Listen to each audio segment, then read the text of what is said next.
So I thought about scripting this video, but I'm not going to. I'm just gonna do it and go from the heart and say what I think.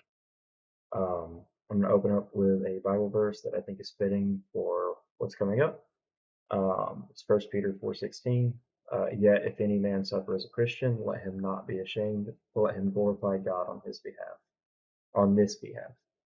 And I think it's fitting because a lot of the themes and messages that Dr. Jordan Peterson talks about talks about carrying your cross and bearing the burden and how life is suffering. And I've wanted to do reaction videos and add my story um, to this, but I really wasn't sure how. I'm still not, so I'm winging it. Bear with me. I'm going to be interrupting this video a few times and just adding some backstory in where I can. But today we're going to be looking at a few different clips from Dr. Jordan Peterson. Um, and yeah, we're just going to be chatting about it. Enjoy. Let's start with this first one. It's actually a short. It's Why You Take Up Your Cross. So let's watch the short real quick. Jesus taking up his cross is an image that Christ himself uses for us. He said, you have to take up your cross. It's the load that we have, right? It is our own suffering. It is our own obstacles. It is everything that is in our way. The best thing you can do is not complain about it, not whine about it because it doesn't change anything, but it is to Yeah, he's saying like you don't complain about it now. Of course, I think that's Jonathan Pageau. Um, but yeah, he's saying you don't want about it, you don't complain, you just take up your cross. You have to take responsibility um, for first off your actions that may have led you to the situation that you're in, and how your decisions that you make from whatever situation you're in is going to impact those around you and your own life. I think it's very true that we do need to bury that or what's the word I'm looking for? You got to carry that burden properly. take it and to move forward with the difficulties that are in front of you. Why did the Romans use the crucifix as a weapon of tyranny? Well, because it's the instrument of maximal torture. Why did God take the cross on as his particular embodied burden? And the answer to that is something like, well, because it's the worst thing that could possibly happen. And so that's the maximal burden that could be borne. Why did that become a divine symbol? Because that which is most divine will guide you best through the worst possible suffering. It's the All right, let's process that for a second. That which is most divine will guide you best through the worst possible suffering. Uh, putting, uh, as Dr. Peterson would do, you have a hierarchy, and you're putting this outside of the reach of the mortal, because we're all mortal, every one of us. There's not a person on this planet who's immortal. However, in the biblical stories, Jesus is immortal. Actually, he was God in the flesh, and through that, he went through human suffering to reach the most, or he was the most divine, and so we should follow in those footsteps and carry that cross literally, as um, we aren't capable of that. We aren't capable of achieving divinity in the same sense that Jesus was. I mean, realistically, he chose to do those things. He knew what was going to happen to him and still did it anyway, which I don't know. It even now. I mean, I'm 29 years old. I can't even possibly fathom knowing what's to come and still going through with it. It's absolutely.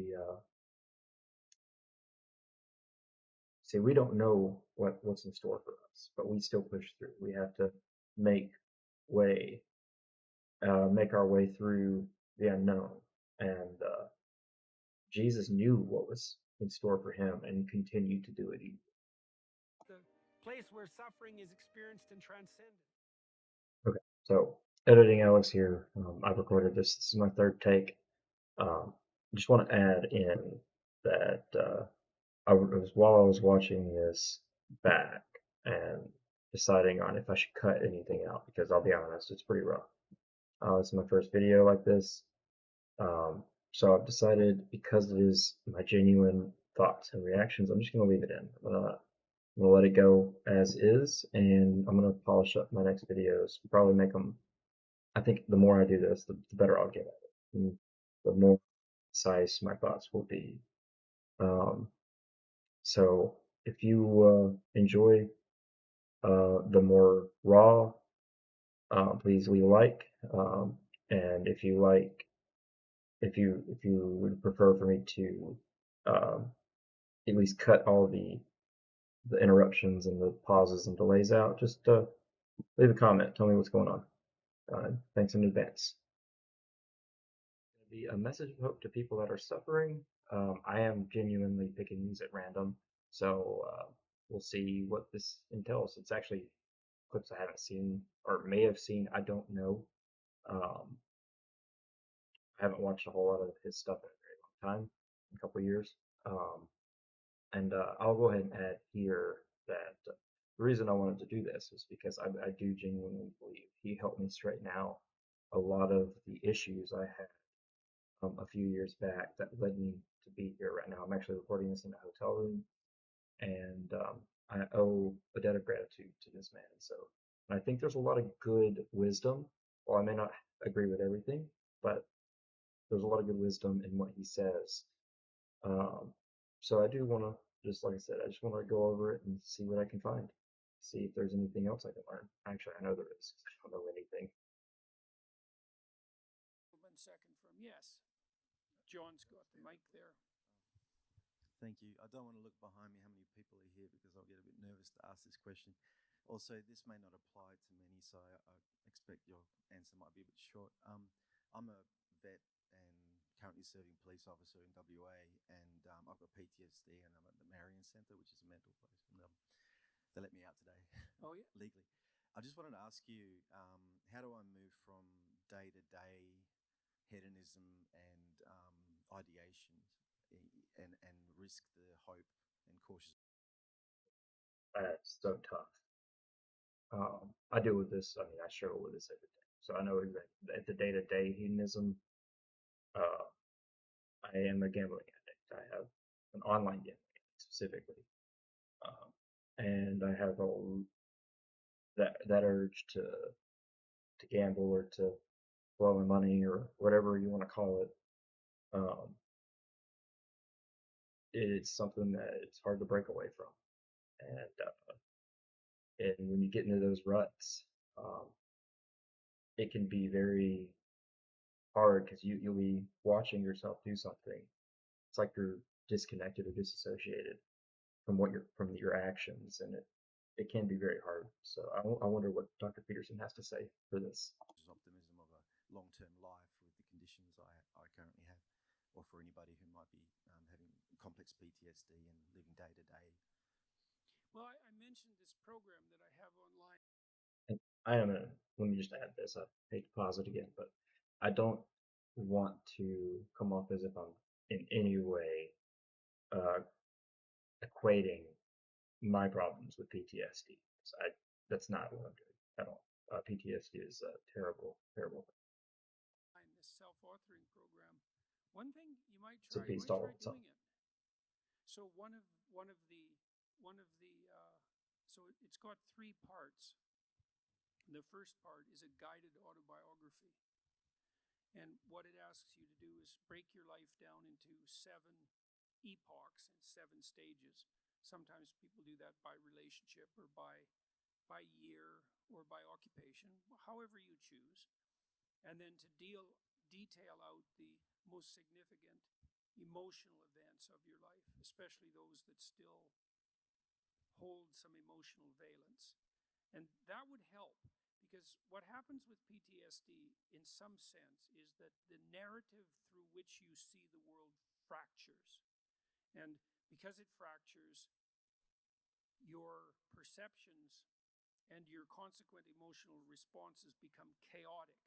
And that chaos produces a stress response, a chronic stress response. And so what you need to do to recover from PTSD is to knit the story back together. And I had a client who had PTSD, very seriously She was only 17, and she was so fractured. Oh man, imagine having PTSD at 17. The absolute hell that she must have went through in order for that to happen. It's, it's actually it's tragic. But That she was diagnosed with severe schizophrenia. And when I first saw her, she could barely talk and she could barely focus her eyes. And she would move her hands up and down, and I could, like she was grasping for something. And I asked her why, and she said that she could see lines in front of her and that she was trying to interact with them. I mean, she was, when your perceptions are fractured, you're in pretty rough shape. And it turned out that she had been terribly bullied by a boy whose amorous advances she had rejected, and he set out to make her life hell and certainly succeeded.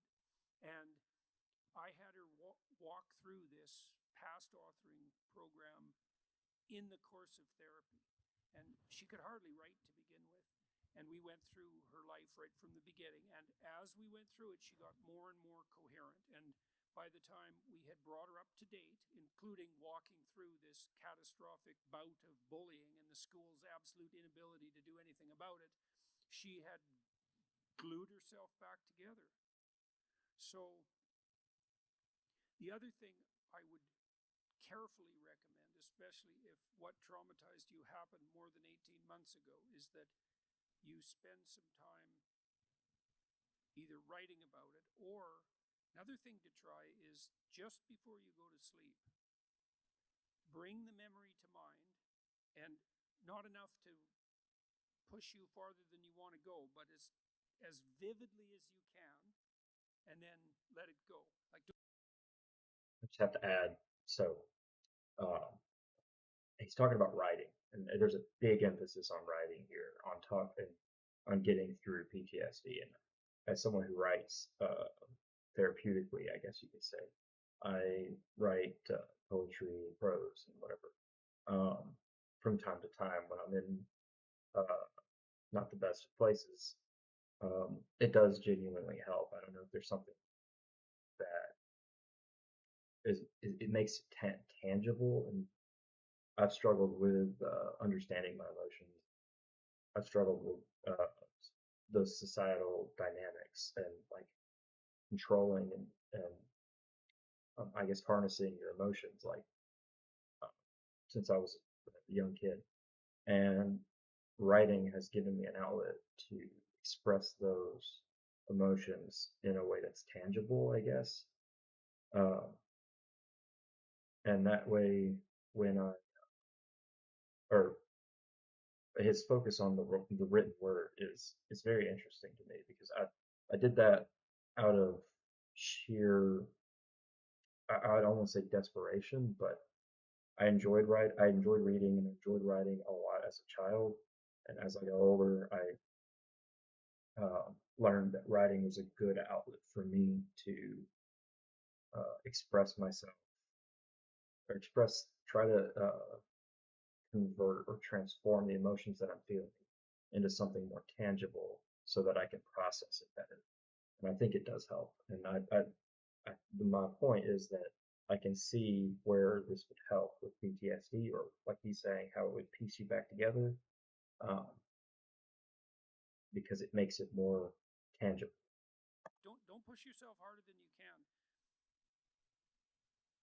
You'll see. You want to initiate a process of active engagement with the dragon that burned you, fundamentally. I got to back that up because I want to hear that again. See, you want to initiate a process of active engagement with the dragon that burned you. You want to initiate the process of active engagement with the dragon that burns you. Wow. So whatever the trauma is, you want to be actively engaged, is what he's saying. I'm gonna let him elaborate. Fundamentally,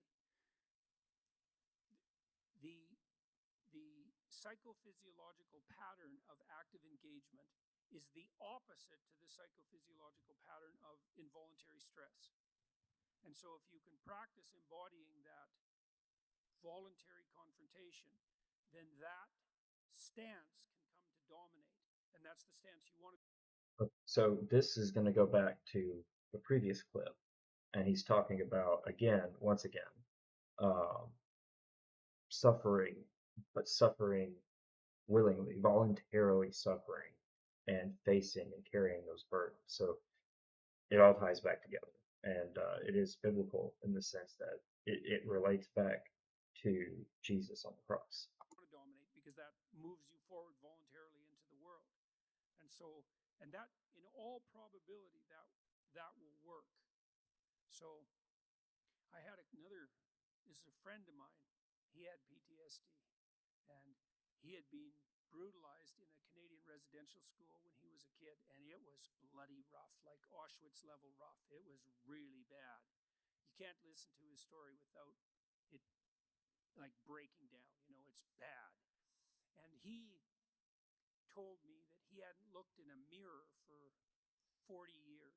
He was unable to face himself, And he also told me that when You imagine, obviously he's not going into exactly what happened, but could you imagine going through something that makes you not want to look in the mirror for 40 years? You are so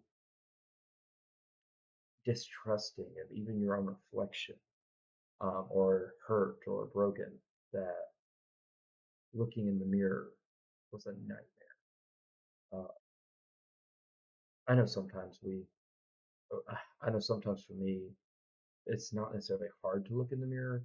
It's just you don't think about it, and so it's like occasionally you have those moments where you look in the mirror, it's like, oh hey, that's me, you know. But for 40 years, I can't imagine what his friend went through. he dreamed, he was still 8 years old in his dreams, same age he was when the cataclysm occurred. And and and that he had started to become aware that he was stuck in his dream. He's kind of a visionary guy. He's an artist, this guy. And so I suggested that he spend a little bit of time in front of the mirror each night before he went to bed, just taking a glance at himself. Because he had not looked at himself for so long, he didn't even know how old he was. So what happened in his dreams, this was so cool. He Yeah, started mind to blowing. age in his dreams. So instead of being stuck at 8, then he was 10, and then he was 12. And eventually, he did this for a number of months. Eventually, he got. Dreams are so fascinating. I don't, so obviously, we still don't fully understand why we dream, but it's very fascinating. I don't dream very often, but when I do, they're extraordinarily vivid. I've had dreams that just are completely nonsensical, like Alice in Wonderland type stuff, where um, I'll just be walking down the road and then the road turns into a roller coaster, or the snakes. I don't know. I can't even begin to describe some of my dreams. Um, but it's fascinating to me that you can draw a correlation from your dreams into uh, a psychotherapeutic understanding of your psyche. As old in his dreams as he was in real life. And what that meant, like imagine your dream image it's the representation of yourself in imagination. And if it's stuck 50 years in the past, then your self-concept is in some sense hasn't been updated for that period of time. Just that process of voluntary engagement, which was him being willing to look at himself in the mirror despite his shame, his deep shame at what had happened to him, that was enough to pull him back together. So that should work. That should work. The other thing with PTSD, it's also very useful to develop something approximating a sophisticated philosophy of good and evil, because people generally have PTSD because they've been struck by something malevolent. And so it's not just tragedy, there's malevolence in it. Reading, there's a couple of books I'd recommend. One is called Ordinary Men. It's about a police battalion in Germany who was trained to do heinous things in World War II. It's a great book, Ordinary Men. It's a great book. And another one I would recommend is called The Rape of Nanking. And these are rough books, man. The woman who wrote The Rape of Nanking, she committed suicide. It's a rough book. But the utility of the books is that they universalize malevolence. So almost everybody who's traumatized has been either touched by their own malevolence or by witnessing it or being subject to it at the hands of someone else. And one of the consequences of that is that if you don't have an advanced philosophy of good and evil, you have no place to put the contact with malevolence. Part of the utility of the doctrine of original sin was the universalization of malevolence. So, you might say, and it's true, that there's a little bit of Hitler. I've got to go back because that is a little. But I'm gonna. Subject to it at the hands of someone else. And one of the consequences of that is that if you don't have an advanced philosophy of good and evil, you have no place to put the contact with malevolence. Part of the utility of the doctrine of original sin was the universalization of malevolence. So, you might say. Okay, all right. I think I understand what he's saying to some degree. He's saying that if you have an understanding of good and evil, or if you can conceptualize what's good and what's evil, you can uh, properly adjust to malevolence and react. You can react to malevolence appropriately because you can place that on that scale between good and evil. And it's true that there's a little bit of Hitler in all of us, and there's a little Yeah. bit more than a little bit. You can be sure of that. And And with that's the a pretty shadow, cataclysmic realization. the fact that anybody could have been, depending on predisposition, there's just anybody's capable of anything. It's like you said, this cataclysmic realization. And you might say, well, how can you bear that self-understanding or the revelation of that kind of malevolence in the world? And the answer is, in part, by understanding it as part of the eternal conditions of existence. The idea that the state, the sovereign of the state has an evil uncle, that's an idea as old as time. So for the Egyptians, that was Set. And the sun sets, by the way, because the spirit of Set is what devours the sun at night. And Set is the root word for Satan. And so even the ancient Egyptians knew that malevolence that it was worthwhile contemplating the existence of malevolence as an independent spirit. And that allows you to take responsibility in some sense for the existence of malevolence in your own life, but it also universalizes it so that it's not exactly about you, right? It's more a reflection of the structure of existence as such. And that can allow you to detach yourself from it a little bit. And that can be extremely useful too.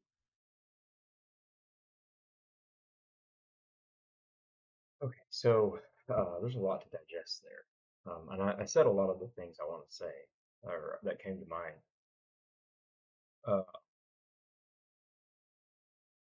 There was a point in my life. So I finished my associate's degree back in 2016 at this point um, in a local community college, and went from there into my first semester at a 4-year university, the University of Alabama, Birmingham.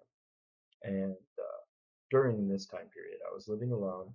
I was attempting to work full time, 40-hour work week, and complete college. Now, this is from someone who was drinking a lot, smoking a lot of weed with my friends, doing a lot of things I shouldn't have been doing, as we do as with college age kids with our own apartments and what's the word? Unlimited bravado, right? We thought we were invincible, and we did whatever we wanted. Well, that first month of college really opened my eyes of actual university. I floated through high school. I floated through uh, community college for the most part, and I think I only struggled with one class. But the point is, when I was faced with something that was actually hard, um, it was a lot harder to overcome trying to piece all these different parts of my life together. But anyway, my point is that if you're going at it with no plan, um, and at the time I was going at it with no true plan. I just was trying things and seeing what stuck, I guess is a better way to put it. And the it wasn't until I actually sat down and broke down, really, had a huge breakdown. And then I faced the biggest fear I had. Well, the first thing I did was I had to get myself out of debt because I got into about $15,000 worth of debt back in the day, and uh, had to get out of that. I had to accept responsibility and start working towards something outside myself, for a matter, as a matter of fact. So I did that. I quit my job that I was at, got a better job, higher paying job, um, and I was doing backbreaking labor, stuff that I never thought I'd ever do. Like I said, I was a stoner.